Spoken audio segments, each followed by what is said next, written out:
In Azam City, you're watching One TV News Channel. One TV News Channel. Serving you with information, news, sports, and public affairs.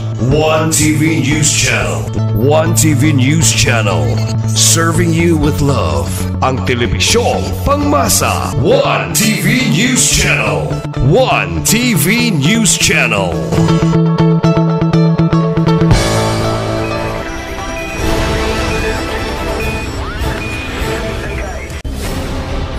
One TV special report.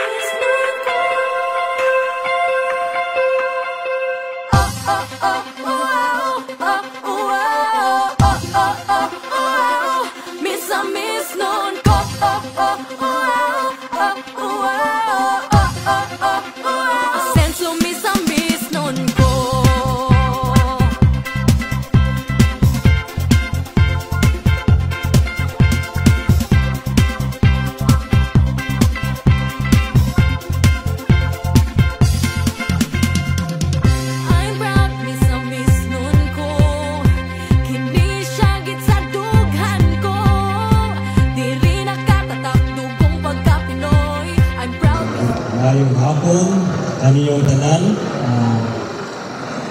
karon ato karong sugdan ang atong the blessings of rescue vehicles, rescue equipments, and command center. Let us now put ourselves in the presence of the Lord, sa ngalan sa Amahan, o sa Anak, o sa Espiritu Santo. Daygon ikaw, Ginoong Dios, hari sa tibuok kalibutan, imong gibuhat ang tanang kabuhatan, pinaagi sa imong anak, o pinaagi kaniya, imong gisangga ang tanan diha sa imong pag-amuma.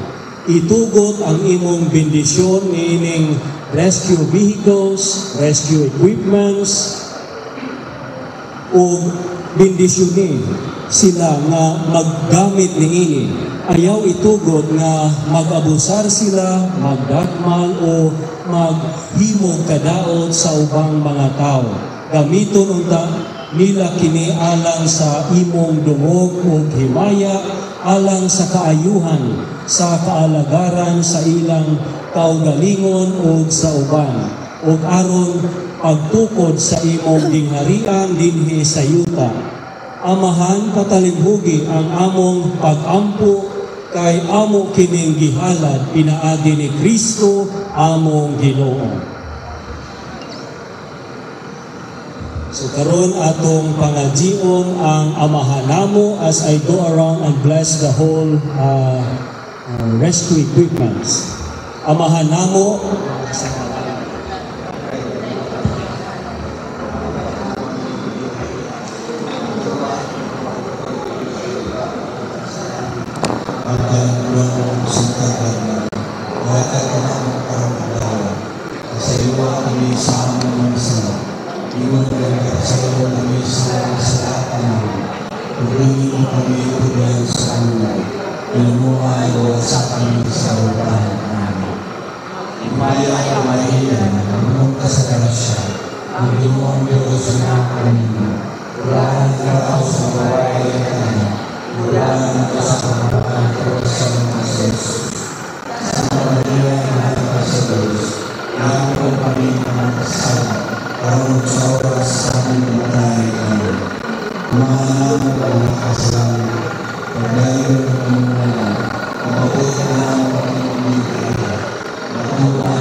manalangin na kanyo ang Diyos na magdagahon sa tanan, ang Amahan o ang Anak o ang Espiritu Santo.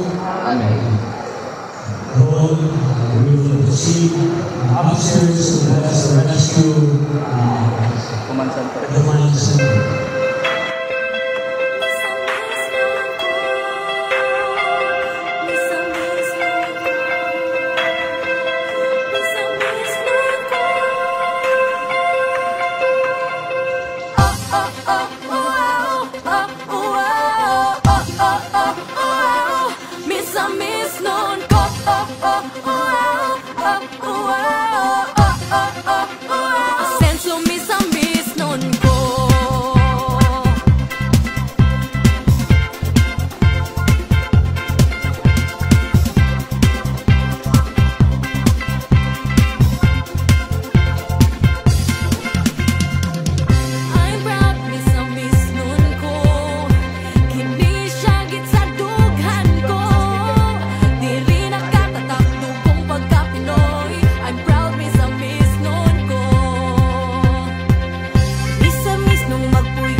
Santo. Amen. Daygon ikaw, Ginoong Diyos, Daygon ikaw, Ginoong among Diyos, magubuhat sa universo o amahan kanamong tanan. Nagadaig kami sa imong damhanang mga buhat, tanawa kami uban sa gugma o patalinghugi ang among mga pag-ampo karong adlaw. Itugot ang imong panalangin niining Command Center o kanilang tanan nga nagtrabaho dinhi.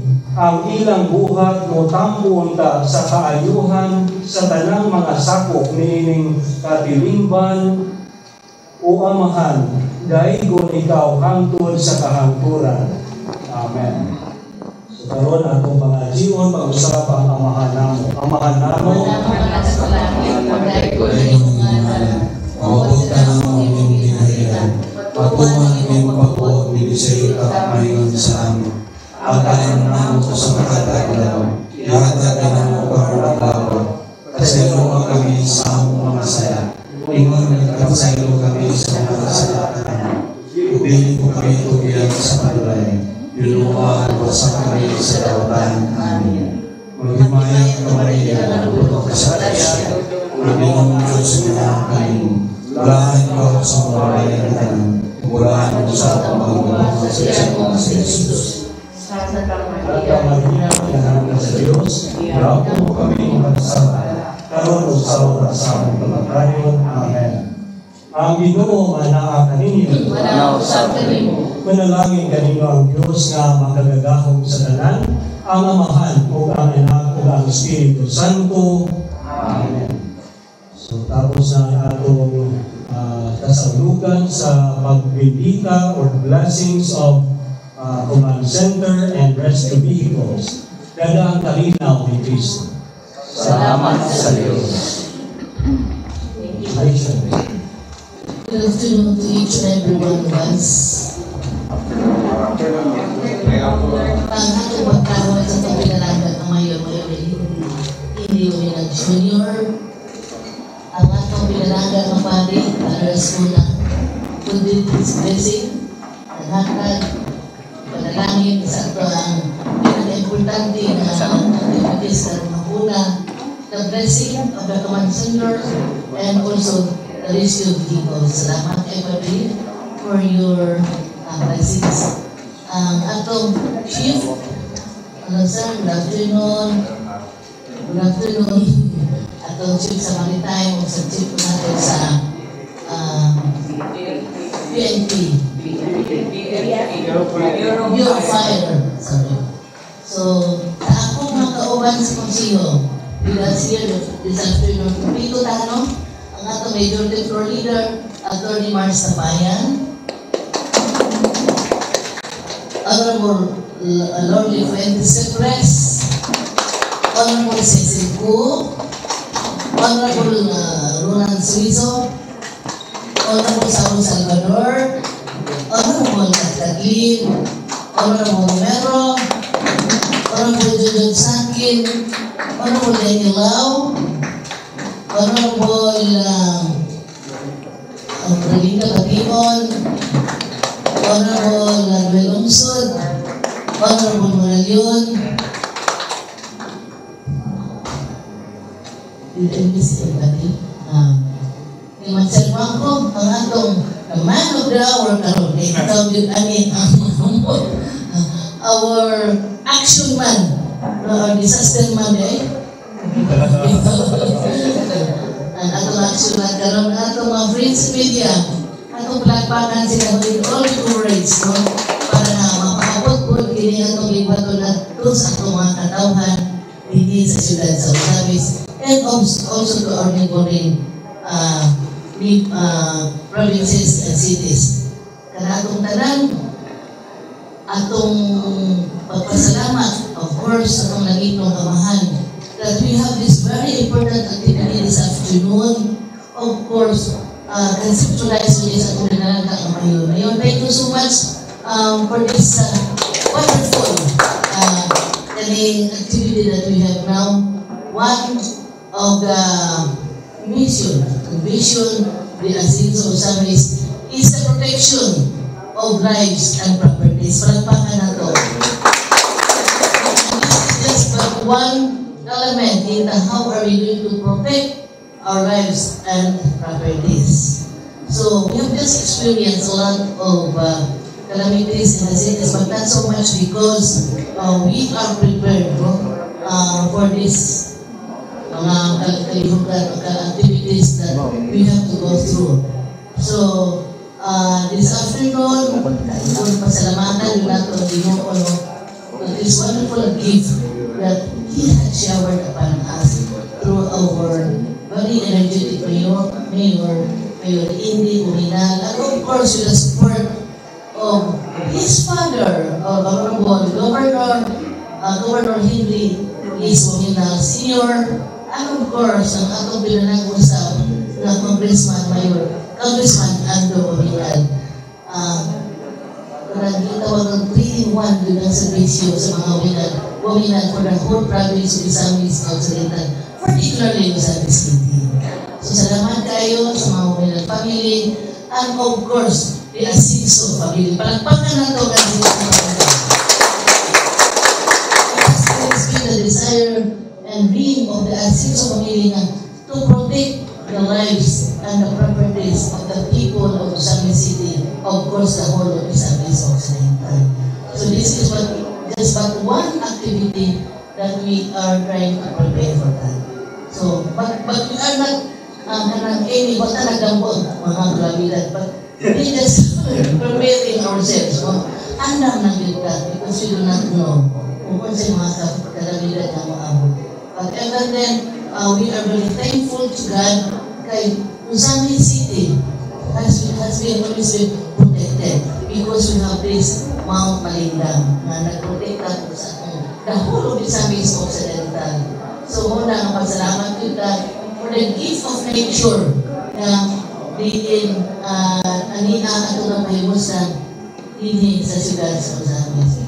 So salamat kaayo and again good afternoon, and salamat kayo sa Ginoo for this wonderful gift that He has showered upon us. Thank you. Thank you very much, Vice Mayor. Nagpapin natin itong very active today. Busy Mayor. Okay, so second day of July pa lang, and kahapon nagtuloy na lang for a very important occasion, hatag ka o cash assistance in livestock sa mga fuels. And in July 2, another activity which is very important sa Osamis City and sa mga bodies for the protection of lives and property, and of course, ang pagpreserba sa kahusay kanina mga natatamtang sa Osamis, which is very important for assets. Iwasakan sa Sobilan, ladies and gentlemen, at mga importante bisita po. That is our welcome to big round of applause. Kaya walang ipuwas ang pagtrabaho para sa assets sa Osamis. The Honorable Mayor, the Yamali Nami, the Chairman Hand, and the phenomenal junior, a big round of applause. Thank you, Dance, and thank you everyone. Mayo, paglingkod lang. May hapon usap sa tanan. Ako lang na tagang pagtahod to, bisag mention na sila, recognize na sila earlier two occasions, no? But I have to recognize them again because biyahe yun sila o kayo para makuyog sa ako karon, no? Ang mga partners nato sa peace, order, safety, and security sector, no? Magsunod lang sa ato ang mga partners sa Bureau of Fire. We are joined by ang provincial head nato sa PFP, si Sir Lambo. Sir, good afternoon. And his city chief, si Major Junela. Sir, sa maritime group, no, idali-dali yun nila upapas para makakuyog sila sa tuwang turnover activity karong adlaw. So we just met last week, and but karon he is manifesting that he is very much willing, no, to work hand in hand with our Ascenso Osamis team in making sure na ako ang mga peace, order, security, and safety concerns under the maritime jurisdiction. No, matapang yun sila and partner with us at that. No, so si Colonel Gaguros, sir, good afternoon. With his chief there is provincial chief as well, si Major Balanco, sir. And ang very active also, equally hardworking chief of police there is sa Osamis City Police Station, Police Major Dennis Tano.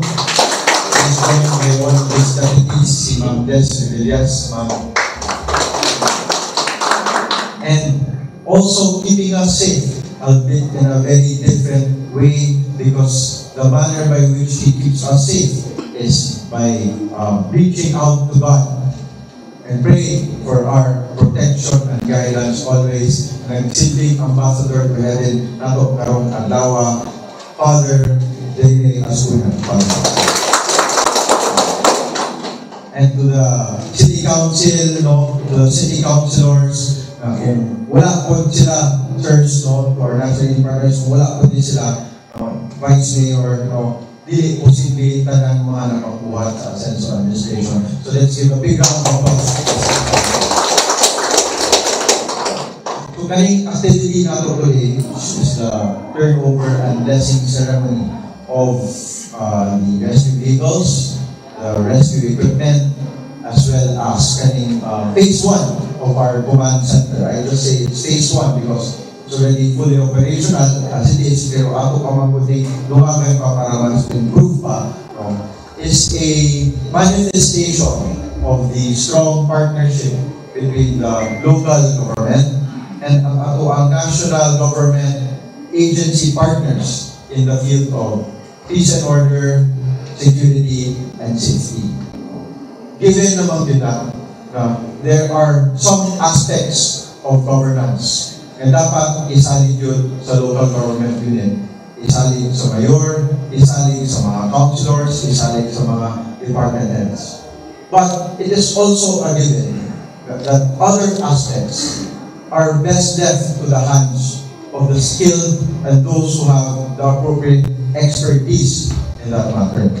And when it comes to peace and order, security and safety, hindi na pwedeng isalin kanan sa civilian government, sa mayor, sa mga councilors, even though we have division for disaster risk reduction and management, headed of course by our very active also, Sir Don Guapo.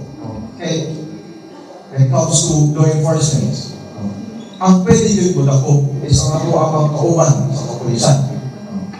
When it comes to fire, putting out fires, tabang-tabang gamay ang LGU, pero ang layo appropriate equipment and training anak, it's really the Bureau of Fire. When it comes to watching over our seas, watching over or enforcing the laws that relate to the maritime jurisdiction, kailangan ito kung tabang sa ang maritime police. Dili magsilbi kung ang civilian government ng anak. But at the same time, while these tasks and obligations in relation to peace and order, security and safety are best left in the hands of recently mentioned national agency partners, they also cannot do it without strong support from the civilian government. When it comes naman po to funding, to planning, mo naman po na ang isalin po yun sa atuwa sa civilian government. Because the focus of our security sector should be to ensure that laws are, that there is crime prevention, that the laws are being obeyed, especially the laws that relate to the lives, property, the safety of the lives and property of our constituents. Pagdakop ang mga na ay mga ipagbuhat na dili maayo or pag-prevent, pag-monitor anak sa ilahan, mabadlo, mag-prevent sa dili buhat anak. Dapat kanang ang ilang focus. And dapat they should have the appropriate equipment that will augment their skills and expertise, their training. When it comes to pag-paabot ani ng equipment sa ilahan, di na dapat sila ang magproblema kung pangita ahapa mukuha o pundo para makakuha. That is where the partnership between the security sector and the local government is very critical, and where it comes into play. Sila, they're very good at their tasks, but kita in the civilian government, kita in the city hall, should keep up with their performance by making sure also katong mabuhat nato, which is to manage the treasury, the finances of the government well through good governance para makapundo na ang mga kinahanglan nila ng equipment, ato pong mabuhat para pag-identify sa atong security sector unsa ang ilahang kinahanglan. We will not only be willing to give it, but we will also be ready to give it. So kaling ato activity karon, it is a manifestation of that. Our partners in the security sector have shown that they deserve our support, that they will use our support well.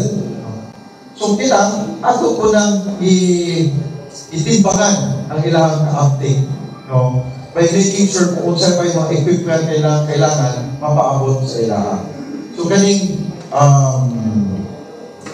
rescue equipment from the maritime, ang ilahang personal and equipment carrier, as well as the rescue vehicle, pick up the transportation vehicle that will be turning over to the BFP. Kaya sila na equipment and also various mga rescue paraphernalia like tugboats, mga ladders and chainsaws. Kani ibang identify sa mga predecessors sa mga newly installed chief in office. Kailangan nakita nga kailangan pa sila ugdungan ng tabang sa LGU para mas makasigurado pa yun na simbako na atay disaster na ay kalamidad. We will be able to replicate what we have always been doing na ma-ensure zero casualties.